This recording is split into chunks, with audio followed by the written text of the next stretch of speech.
একটা প্রতিবেদনে আমরা তীব্র প্রতিবাদ জানিয়েছি সেনা সদর, আপনারা দেখেছেন সেটা। আশা করছি ইনশাল্লাহ আমরা আমাদের দেশপ্রেম, পেশাদারিত্ব এবং সর্বোপরি জাতিসংঘ পরিমণ্ডলে আমাদের যে দায়িত্ব যেভাবে পালন করে এসেছি সেভাবে করে এই সমস্ত ষড়যন্ত্রের সঠিক জবাব দিতে পারবো ইনশাল্লাহ।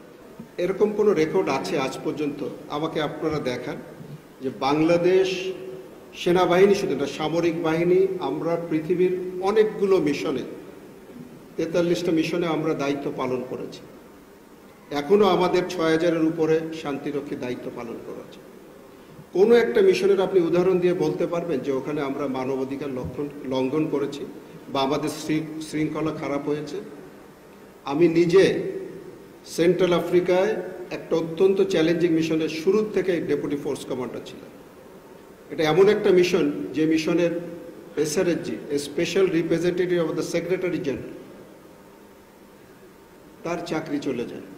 মানে মিশনে এত অনিয়ম হয়েছিল, সেই মিশনে সেক্সুয়াল অ্যাবিউজ হয়েছিল, অনেক কিছু, অনেক রকম কর্মকাণ্ডের জন্য চলে যেতে অনেক দেশের কন্টিনজেন্টকে আমরা ফেরত পাঠিয়ে দিয়েছি। সেখানে বাংলাদেশি কন্টিনজেন্ট ছিল, একাধিক কন্টিনজেন্ট ছিল। ওই আমাদের বিরুদ্ধে তো একটা অভিযোগ আসে নাই। আমি তো একটা উদাহরণ দিলাম। আপনারা বলেন যে পৃথিবীতে অনেকগুলো অঞ্চলে, শুধু আফ্রিকার বাইরে, আমরা এশিয়া, ইউরোপেও দায়িত্ব পালন করেছি। কখনোই কি আমাদের এই মানবাধিকার লঙ্ঘনের অভিযোগ পেয়েছেন? আজকে কেউ একটা প্রতিবেদন করে বলার চেষ্টা করছে অমুক অর্গানাইজেশনে চাকরি করার সময় একটা মানবাধিকার লঙ্ঘন করেছিল। এটা একটা শোনা কথা। আচ্ছা, যদি বাস্তবে এটা হয়ে থাকে তাহলে কি আমাদের জানানো হয়েছিল? আমাদের জানালে আমরা আমাদের বাংলাদেশ সেনাবাহিনীর ব্যাপারে আমি বলতে পারি, আমাদের ডেপুটেশনে অনেক জায়গায় অনেক অফিসার এবং আমাদের সোলজাররা চাকরি করেন, কিন্তু সেখানে যে যদি তারা কোনো অপরাধে জড়িয়ে যায় এবং সেটা যদি আমাদের কাছে রিপোর্ট আসে, আমরা কিন্তু এটার একেবারে সঠিক বিচার করে প্রয়োজনীয় পদক্ষেপ নেই। এটা আপনারা ভেরিফাই করতে পারেন। যত আমরা অভিযোগ পেয়েছি সবগুলো তদন্ত করেছি এবং প্রয়োজনীয় দোষী পাওয়া গেলে তাদেরকে আমরা শাস্তি দিয়েছি।